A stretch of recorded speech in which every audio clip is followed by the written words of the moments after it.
Hello students, north Bengal ইউনিভার্সিটির আন্ডারে যে সকল ভাই বোনরা সেকেন্ড সেমিস্টারে পড়ছো এবং যারা অনলাইনে পড়তে চাও তারা অবশ্যই 9749941990 অথবা 7797308455 এই দুটি নাম্বার যোগাযোগ করতে পারো সামান্য ফির বিনিময়ে। আজকে যে সাবজেক্টটা বলছি সেটা হচ্ছে মেজর হিস্ট্রি। মেজর হিস্ট্রি তোমার 3, 6, 12 তিনটা নাম্বারের প্যাটার্নে তোমার নাম্বারের পরীক্ষা প্রশ্ন আসে। তো তোমাদের আমি কিছু সাজেশন দিচ্ছি, এই পড়াগুলো ধাপে ধাপে পড়াগুলো বুঝিয়ে দেব এবং এরপরে সাজেশনটাকে আরও তোমার ছোটো করার চিন্তাভাবনা করবো আমরা। তো আশা করি আপাততভাবে তোমাদের আমি সাজেশনটা তোমাদের বলছি, তোমরা ভালো করে পড়তে থাকো। প্রথম প্রশ্ন হিসাবে বলবো, ইতিহাসের উপাদান হিসাবে পুরাণের গুরুত্ব লেখো। ইতিহাসের উপাদান হিসাবে পুরাণের গুরুত্ব লেখো। 3 কোশ্চেন, অত্যন্ত কমন। পরের প্রশ্ন, ইতিহাসের উপাদানের ক্ষেত্রে মুদ্রার গুরুত্ব উল্লেখ করো। ইতিহাসের উপাদান হিসাবে মুদ্রার গুরুত্ব উল্লেখ করো। 3, খুবই কমন প্রশ্ন। ত্রিপিটক ত্রিপিটক টিকা হিসাবে তোমরা কিন্তু 3 কোশ্চেন পড়ে যাবে। পরের প্রশ্ন, কৌটিল্যের অর্থশাস্ত্র 3 হিসাবে ভালো করে দেখে যাও। পরের প্রশ্ন হিসাবে মেগাস্থিনিস এর ইন্ডিকা 3 হিসাবে ভালো করে দেখে যাও। মেগাস্থিনিস এর ইন্ডিকা 3 হিসাবে দেখে যাও, ঠিক আছে? খুব ভালো করে পড়তে হবে। পরের প্রশ্ন হিসাবে এলাহাবাদ প্রশস্তি মোটামুটি দেখে যাও। এলাহাবাদ প্রশস্তি। পরের প্রশ্ন, রাজতরঙ্গিনীর ঐতিহাসিক গুরুত্ব উল্লেখ করো। রাজতরঙ্গিনীর ঐতিহাসিক গুরুত্ব উল্লেখ করো। 3 হিসাবে দেখে যাও মোটামুটি। আর্য কারা, আর্যদের আদি বাসস্থান কোথায়, এটা মোটামুটি 3 হিসাবে দেখে যাও। সভা ও সমিতি টিকা মোটামুটি দেখে যেতে পারো। চতুরাশ্রম প্রথা এটাও মোটামুটি দেখে যাবে। চতুরাশ্রম প্রথা মোটামুটি দেখে যাও।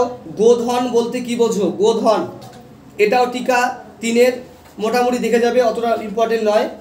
পরের প্রশ্ন হিসাবে ঐতিহাসিক বৈদিক সাহিত্য সম্পর্কে লেখো। 3, বৈদিক সাহিত্য সম্পর্কে লেখো। 3 মোটামুটি দেখে যাও। বৈদিক যুগে দেবদেবী 3 মোটামুটি দেখে যাও। 10 রাজার যুদ্ধ, এটা 3 হিসেবে ভালো করে পড়ে যেও। 10 রাজার যুদ্ধ।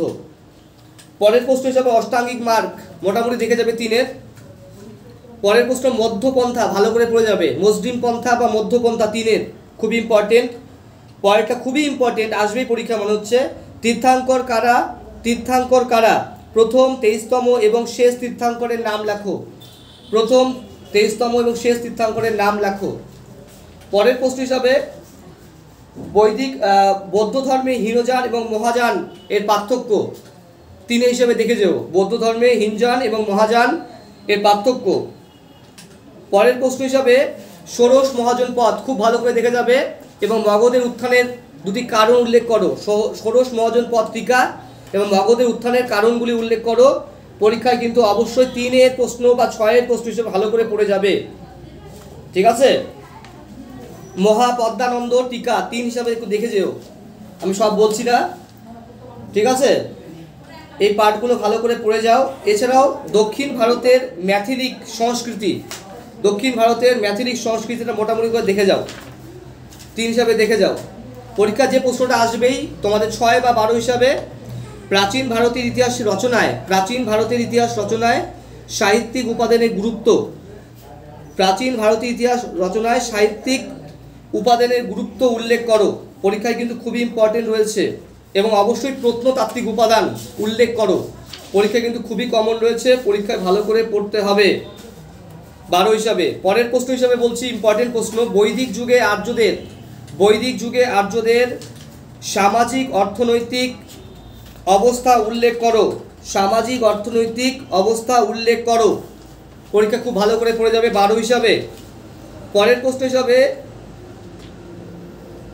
ঋক বৈদিক যুগ এবং পরবর্তী যুগের রাজনৈতিক অবস্থা আলোচনা করো। ঋক বৈদিক যুগ এবং পরবর্তী যুগের রাজনৈতিক অবস্থা আলোচনা করো। 6 হিসেবে দেখে যাও। 12 নম্বর প্রশ্ন হিসেবে পড়বে বৌদ্ধ এবং জৈন ধর্মের অর্থ এবং সামাজিক পটভূমিকা আলোচনা করো।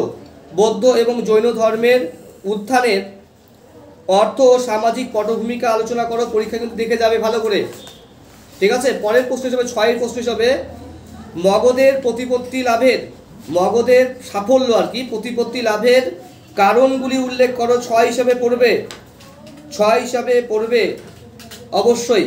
6 নাম্বার হিসেবে পড়বে ঋগ বৈদিক যুগে নারীদের অবস্থা, ঋগ বৈদিক যুগে নারীদের অবস্থা আলোচনা করো। 6 খুব ইম্পর্টেন্ট প্রশ্ন। পরের প্রশ্ন বৈদিক যুগে, বৈদিক যুগে ধর্মীয় জীবনের পরিচয় দাও। বৈদিক যুগে ধর্মীয় জীবনের পরিচয় দাও, অত্যন্ত ইম্পর্টেন্ট রয়েছে, 6 হিসেবে পড়ে যাবে। এছাড়াও বৈদিক যুগে আর্যদের রাজনৈতিক অবস্থা আলোচনা করো, রাজনৈতিক অবস্থা আলোচনা করো, পরীক্ষায় কিন্তু অবশ্যই দেখবে। 6 হিসাবে পড়বে বৌদ্ধ ধর্মের পতনের কারণগুলি উল্লেখ করো, বৌদ্ধ ধর্মের পতনের কারণগুলি আলোচনা করো, অত্যন্ত ইম্পর্টেন্ট রয়েছে, ভালো করে পড়ো, ঠিক আছে। এছাড়াও এই প্রশ্নটা খুবই কমন 6 আলেকজান্ডারের ভারত আক্রমণের ফলাফল আলোচনা করো। আলেকজান্ডারের ভারত আক্রমণের ফলাফল আলোচনা করো, পরীক্ষা কিন্তু খুব কমন রয়েছে। তো আজকের ভিডিওটি এতটুকুই। চ্যানেলটি ভালো লাগলে অবশ্যই সাবস্ক্রাইব করবে, বন্ধু বান্ধবদের শেয়ার করো এবং তোমরা অবশ্যই যোগাযোগ করতে পারো। তোমরা প্রত্যেকে ভালো তো সুস্থ থাকো, আমরা পড়াগুলো অবশ্যই তোমাদের খুব তাড়াতাড়ি বুঝিয়ে দিচ্ছি। ধন্যবাদ।